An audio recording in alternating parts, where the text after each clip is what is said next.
teman-teman, kembali lagi dengan Shari Manis di sini.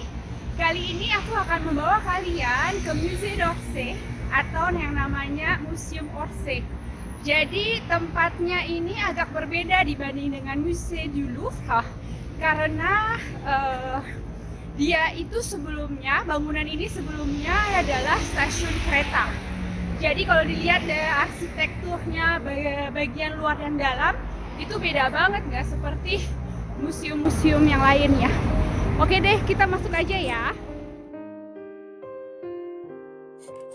Jadi guys, museum ini dia tuh berada di tepi Sungai Seine di arrondissement ke-7 Paris. Tempat ini merupakan bekas stasiun kereta yang dibangun dari tahun 1898 hingga 1900. Dan koleksi di museum ini dia tuh menyajikan seni Eropa dari tahun 1848 hingga 1914, termasuk lukisan, patung, seni dekoratif, dan ini merupakan salah satu museum yang terkenal di Eropa.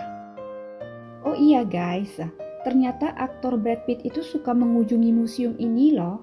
Dan ternyata Doi juga suka mengunjungi Museum Georges Pompidou di Paris juga. Mungkin aja kita bisa ketemu dia di dalam ya. Di dalam museum ini kita bisa menemukan patung dan lukisan yang terkenal di dunia. Seperti contohnya patung kemenangan atau patung Liberty versi kecilnya. Karena versi besarnya kita temukan di Amerika Serikat atau tepatnya di kota New York. Kemudian juga lukisan seperti lukisan yang dibuat oleh Van Gogh atau Monet. Pokoknya banyak banget deh teman-teman. Oke ya, kita lihat langsung aja ya.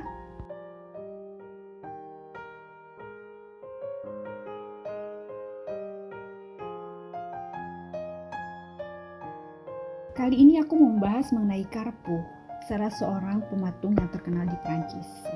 Dia dianggap sebagai pematung terbesar sebelum Rodin.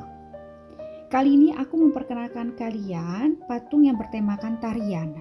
Di sini kita bisa menemukan di bagian luar Opera Paris, opera yang terkenal di dunia.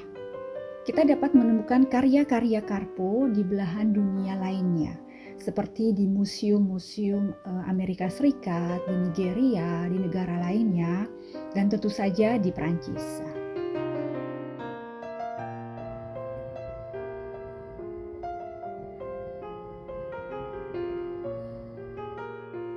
Jadi, pembuatan patung ini oleh karena permintaan wali kota Paris kepada Carpeaux, yaitu seorang pematung terkenal, untuk membuat tugu air mancur di Taman Observatorium Paris. Carpeaux memahat 4 orang yang mewakili 4 bagian benua, yaitu Eropa, Asia, Afrika, dan Amerika yang sedang menyokong bola dunia.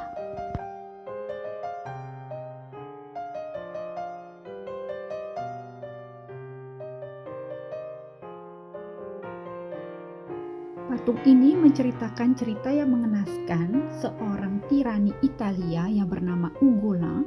Dia dikurung beserta keempat anak laki-lakinya, dibiarkan kelaparan, tidak makan dan tidak minum.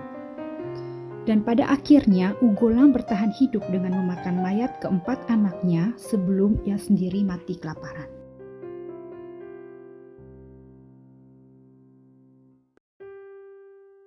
Gambaran seorang wanita telanjang yang menggeliat di bawah gigitan ular yang melilit pergelangan tangannya, yang merupakan skandal di zaman itu. Menurut pengamat, patung ini lebih menggambarkan kenikmatan wanita yang mengalami orgasme dibanding menderita oleh karena gigitan ular. Rodin mendapat kesuksesan oleh karena patung ini, karena patung ini adalah patung perunggu pertama yang dibuat olehnya pada usia 37 tahun. Hasil karya Rodin yang terkenal di dunia adalah Le Penseur atau artinya pemikir. Patung ini adalah sebuah hadiah dari negara Prancis untuk negara Amerika Serikat untuk memperingati 100 tahun kemerdekaan negeri Paman Sam. Patung ini dibuat oleh pemahat Prancis yang bernama Frédéric Auguste Bartholdi. Oke deh, kita langsung ke lantai 5 untuk melihat koleksi lukisan.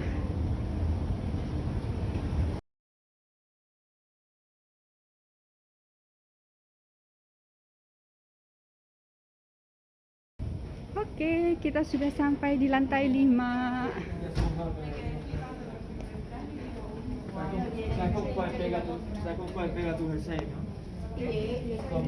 Voila.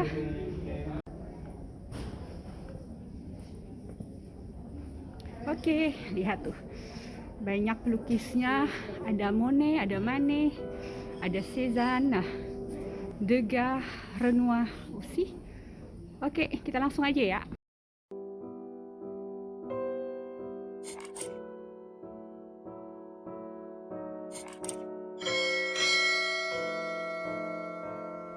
Lukisan Renoir ini memiliki 3 versi lainnya dengan komposisi yang sama. Satu di Museum New York, Amerika Serikat, dan 2 lain adalah koleksi pribadi. Pengulangan gambar ini menunjukkan ketertarikan Renoir pada subjek yang dia lukis, dan ini menunjukkan bahwa ia menginginkan hasil yang lebih sempurna lagi. Dan ini mengingatkan saya pada lukisan yang dibuat oleh temannya Claude Monet yang bertemakan Katedral Rouen yang saya tunjukkan setelah lukisan ini.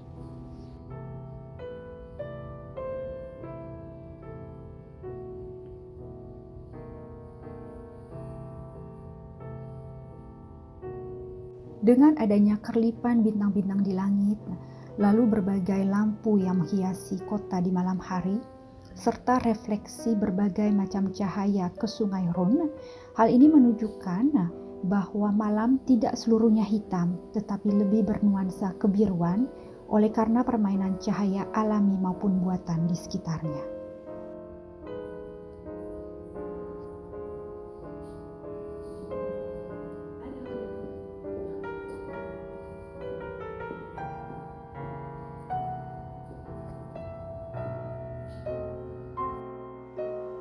Salah satu hasil karya Claude Monet yang terinspirasi karena kebunnya di Giverny, Les Nymphéas.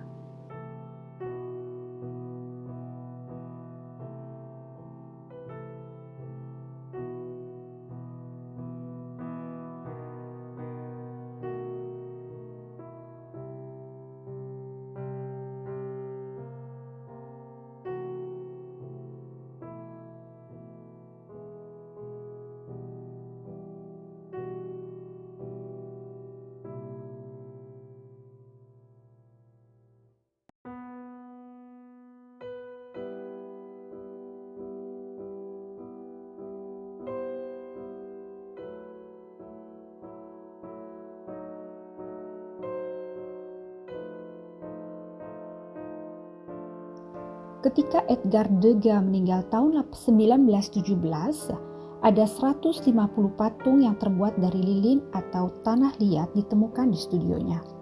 Jadi guys, selama masa hidupnya, hasil karyanya itu hampir tidak diketahui oleh publik, kecuali patung yang terkenal yang aku suka juga guys, namanya penari muda yang berusia 14 tahun yang dia tunjukkan di pameran impresionis tahun 1881. Patung ini seperti manusia asli, menggunakan rambut asli, bersepatukan sepatu balit asli dengan posturnya yang alami.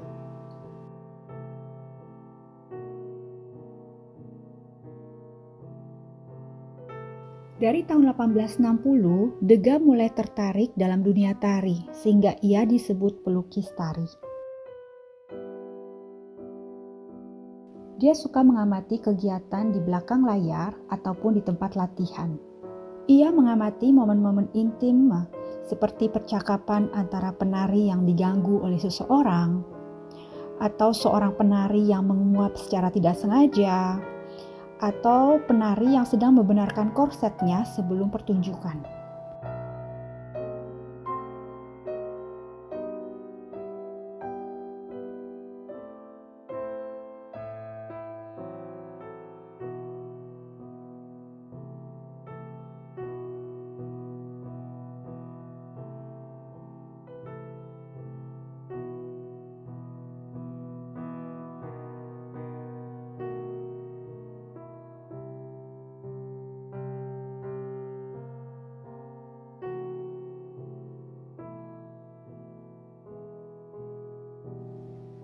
Lukisan ini menggambarkan suasana hiburan di udara terbuka di Montmartre, Paris pada tahun 1869. Renoir mencoba melukiskan kegiatan orang banyak yang saat ini kita lihat di depan kita, seperti berdansa, ngobrol, menyimak berbicara, atau lain sebagainya, dengan berbagai macam latar belakang sosial yang berbeda. Teman-teman mungkin lihat bintik-bintik warna cerah yang kita lihat seperti merah muda, kuning, putih, atau biru. Ini menambah kesan seperti kerlipan-kerlipan cahaya di berbagai tempat yang merupakan karakteristik di lukisan mahakarya ini.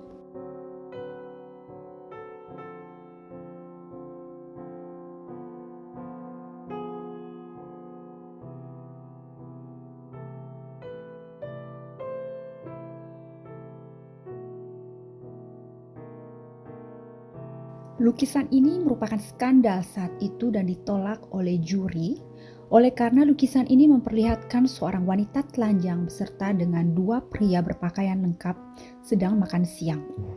Sebenarnya pelukis ingin menunjukkan kemunafikan para juri dan pengamat bahwa ketelanjangan dapat ditemui dalam lukisan akademis tetapi tidak dalam dunia nyata.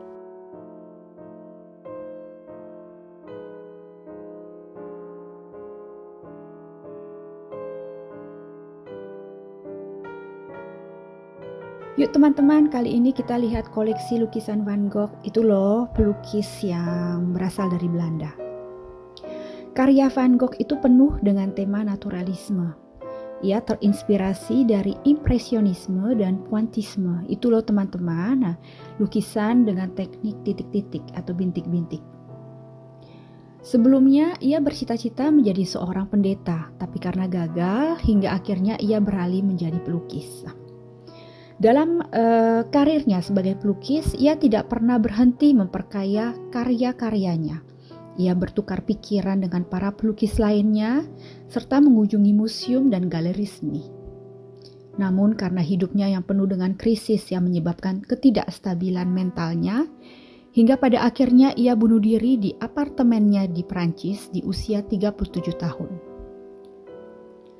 Karya Van Gogh itu terdiri lebih dari 2000 kanvas dan gambar yang bertemakan kehidupan Eropa pada akhir abad ke-19.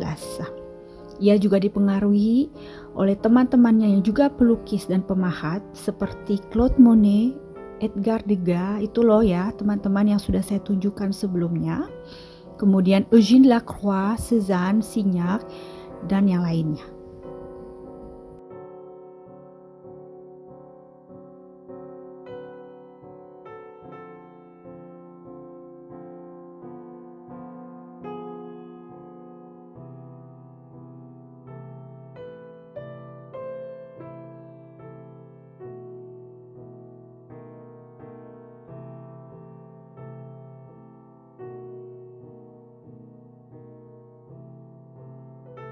Sebenarnya guys, masih banyak koleksi lukisan yang ingin aku tunjukkan seperti ini loh. Koleksi lukisannya Paul Signac atau Georges Seurat atau Courbet, Millet. Tapi aku yakin kalau aku ngejelasin kalian, ini bakalan membutuhkan waktu berpuluh-puluh menit. Dan aku yakin kalian tuh bakalan bosen atau ngantuk. Jadi aku pikir sebaiknya aku tunjukin lukisannya aja ya, oke?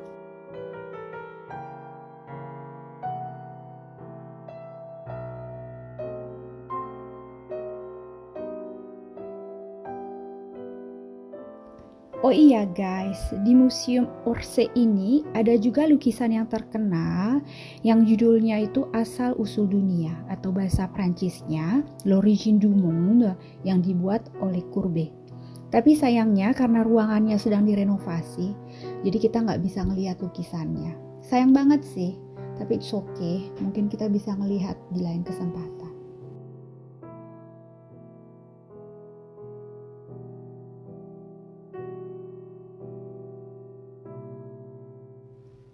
Oke guys, kunjungan kita udah berakhir nih. Kita menuju pintu keluar ya. Oke teman-teman,